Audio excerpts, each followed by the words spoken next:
Bonjour à tous, bienvenue sur Math et Ça, ma chaîne de maths pour dédramatiser. Au programme aujourd'hui une leçon très importante pour les élèves de terminale spécialité, mais qui pourrait également intéresser tous les élèves de maths complémentaires.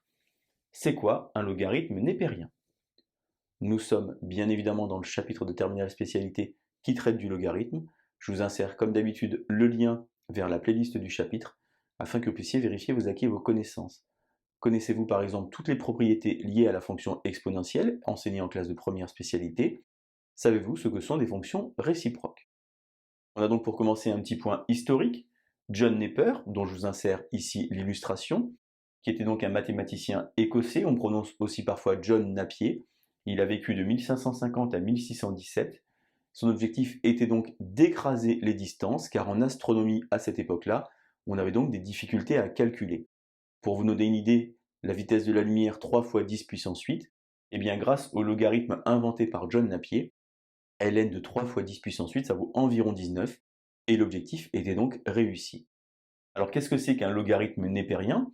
Eh bien, je vous insère d'abord une petite illustration que vous connaissez en tout cas j'espère, la représentation graphique de la fonction exponentielle, représentation graphique très caractéristique.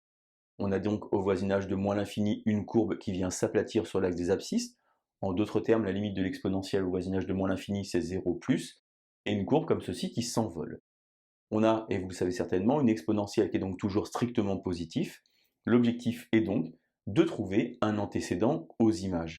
C'est-à-dire, j'ai représenté ici en orange toutes les images pour la fonction exponentielle, c'est-à-dire 0 plus l'infini ouvert, et j'aimerais donc bien trouver un antécédent.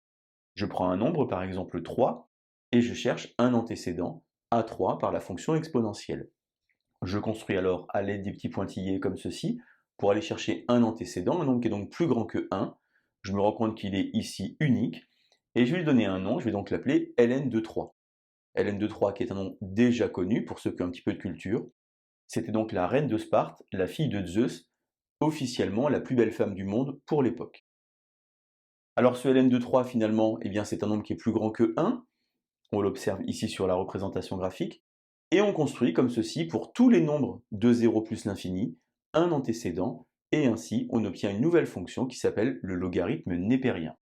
Alors on a deux propriétés très importantes. Pour tout x qui est positif, exp de ln de x, ça vaut donc ici x. Et pour tout x qui appartient à R, ln d'exp de x, ça vaut x. En d'autres termes, l'exponentielle et le logarithme sont deux fonctions réciproques l'une de l'autre. Alors certains élèves ont tendance à dire que exp et ln s'annulent. Moi j'aime pas trop ce terme.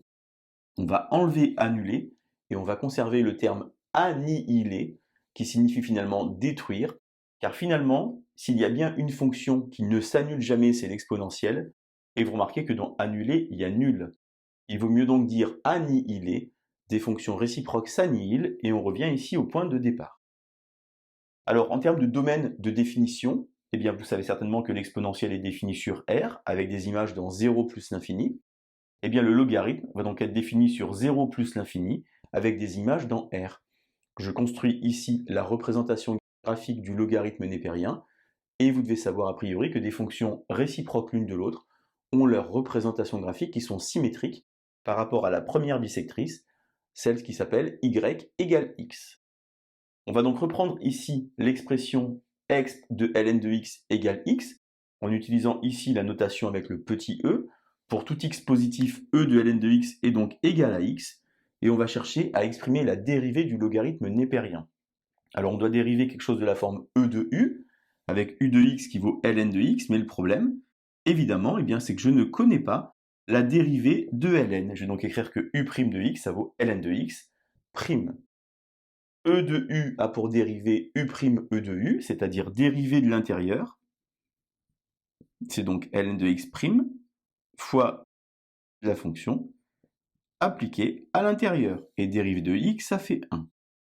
Finalement, e de ln de x par définition pour tout x positif, c'est pareil que x. J'ai donc que la dérivée du logarithme fois x est égale à 1. Et puisque x est strictement positif, je vais donc pouvoir diviser par x et obtenir que la dérivée du logarithme népérien, ça vaut 1 sur x. Quelques valeurs remarquables avant de construire le tableau de variation. Ln de 1, ça fait 0, et ln de e, ça fait 1.